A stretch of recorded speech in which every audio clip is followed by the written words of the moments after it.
এখন আসেন খুব সরল কথা বলি যে আমরা যারা মুসলিম আছি, কোরআন কেন্দ্রিক আমাদের কি কাজ করা উচিত, এই রমাদান মাসে আমরা কি করতে পারি, এবং রমজান মাস থেকে শিক্ষা নিয়ে সারা বছর এটাকে ধরে রাখতে পারি কিভাবে, এটাই মূল কথা।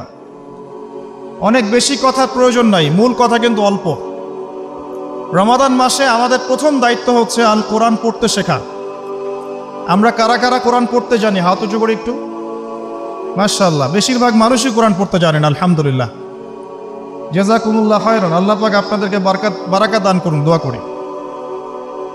প্রথম কাজ কোরআন পড়তে শেখা। পড়তে জানেন, আলহামদুলিল্লাহ।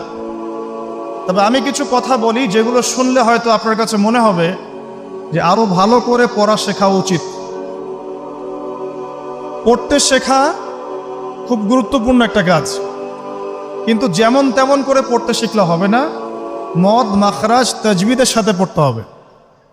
যেমন একটা অক্ষর আছে কফ, বড় কফ, যেমন কফ দিয়ে একটা শব্দ আছে কুল।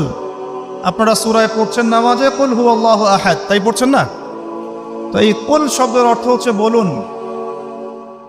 কিন্তু আপনি যদি কফ এর মাখরাজটা ভুল করেন এবং কফ না বলে আপনি ছোট কাফ পড়েন এবং কুল না পড়ে আপনি কুল পড়েন, বলেন যে কুল হুয়াল্লাহু আহাদ, তাহলে অর্থটা পরিবর্তন হবে।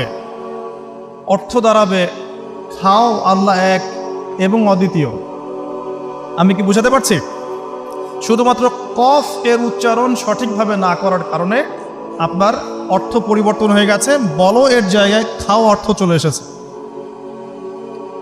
আপনি পড়ছেন আল্লাহু আকবার, আলহামদুলিল্লাহি রাব্বিল আলামিন, এই তো আপনি পড়ছেন আলহামদুলিল্লাহ। শব্দটা কি? আলহামদুলিল্লাহ। এই হা এর মাখরাজ কোথায়? হা এর মাখরাজ কোথায় বলেন একজন? কণ্ঠনালীর মাঝখান থেকে। এখান থেকে আপনি উচ্চারণ করছেন আলহামদুলিল্লাহি রাব্বিল আলামিন। অর্থ দাঁড়াচ্ছে সমস্ত প্রশংসা জগৎসমূহের রব আল্লাহর জন্যে। ঠিক আছে?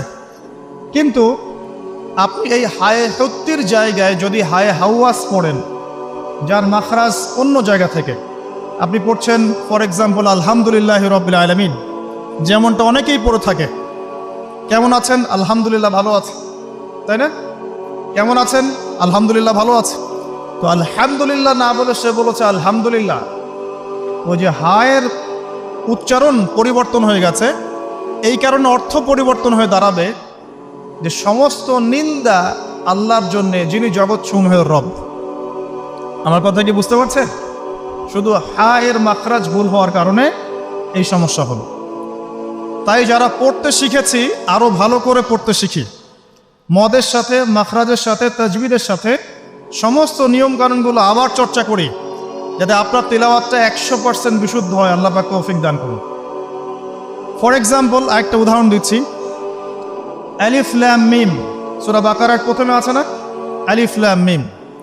এই আলিফ লাম মিমের অর্থ আছে, কিন্তু আল্লাহ ছাড়া এই অর্থ কেউ জানেন না। এর অর্থ আমরা করতে পারবো না, কিন্তু অর্থ আছে। যালিকাল কিতাব লা রাইবা ফিহি, এটা এমন একটা কিতাব যে কিতাবের মধ্যে কোনো সন্দেহ নাই, কোনো সন্দেহ নাই। এই যে নাই এর অর্থটা হচ্ছে লা, মানে নাই। লা রাইবা, কোনো সন্দেহ নাই। রইব মানে সন্দেহ, লা মানে না। লা রাইবা, কোনো সন্দেহ নাই, ফিহি এর মধ্যে, মানে এই কিতাবের মধ্যে। এখানে লায়ের উপর কি মদ আছে? লায়ের উপরে কি মদ আছে না? লাকে টানতে হবে না?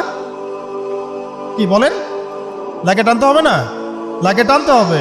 লা রাইবা ফি, লাকে টানতে হবে। এই যে বলি আমরা লা ইলাহা, লাই টান নাই? লা ইলাহা, লাই টান আছে না? আছে। ইল্লাল্লাহ, কোনো ইলাহ নেই আল্লাহ ছাড়া। তো এই যে আপনি পড়ছেন লা রাইবা ফি, ঠিক আছে, কিন্তু আপনি যদি মদটাকে ভুল করেন এবং আপনি পড়েন যালিকাল কিতাব লা রাইবা ফি, লায়ে কি করেন নাই? মদ করেন নাই, লাই আপনি টানেন নাই, কিন্তু পড়েছেন যালিকাল কিতাব লা রাইবা ফি। অর্থ কি হবে? অর্থ হবে এটা এমন একটা কিতাব যে কিতাবে অবশ্যই সন্দেহ আছে। আমি মনে হয় বুঝাতে পারছি না। তখন অর্থ দাঁড়াবে এমন যে এটা এমন একটা কিতাব যেই কিতাবে অবশ্যই সন্দেহ আছে, যদি আপনি লায়ে টান না দেন তাহলে অর্থ পরিবর্তন হবে। আপনি পড়ছেন কুল ইয়া আইয়ুহাল কাফিরুন, বলুন হে কাফেররা, লা আ'বুদু, আমি ইবাদত করি না, মা তা'বুদুন, যার ইবাদত তোমরা করো বা তোমরা করছো। এখানেও লায়ের মধ্যে মদ আছে, লা আ'বুদু মা তা'বুদুন। কিন্তু আপনি যদি মদ না করেন, যদি পড়েন কুল ইয়া আইয়ুহাল কাফিরুন লা আ'বুদু মা তা'বুদুন, অর্থ কি হবে? বলুন হে কাফেররা, বলুন হে নবী, হে কাফেররা, আমি অবশ্যই তার ইবাদত করি যার ইবাদত তোমরা করো। নাউযুবিল্লাহ। আমি কি বুঝাতে পারছি ভাই? অক্ষরের পরিবর্তনের কারণে, উচ্চারণের পার্থক্যের কারণে, টান কম বেশি হওয়ার কারণে কোরআনের অর্থ ঈমান থেকে কুফরির দিকে যেতে পারে। কথা কি বুঝতে পারছেন? অতএব যারা কোরআন তেলাওয়াত করা শিখেছেন আবারও শেখেন, শেখার কোনো শেষ নাই। যদি এখন আমি কোরআন তেলাওয়াত আপনাদেরকে ধরি, দেখা যাবে অনেকের তেলাওয়াত ভুল পাওয়া যাবে, পাওয়া যাবে না? অতএব এই রমাদান মাসটাকে কাজে লাগান, রমজান মাসে কোরআন তেলাওয়াত করা শেখেন। ইমাম সাহেবের কাছে শেখেন, মুয়াজ্জিন সাহেবের কাছে শেখেন, আলেমের কাছে আসেন, মাদ্রাসায় যান। যদি এগুলোর সুযোগ না থাকে, অনলাইনে অনেক কোর্স করানো হচ্ছে, অনলাইনে কোর্স করেন। সবচেয়ে ভালো হয় মাদ্রাসায় গিয়ে পড়লে। যদি মাদ্রাসায় পড়তে না পারেন, অনলাইন অফলাইনে কোর্সের মাধ্যমে শিখেন।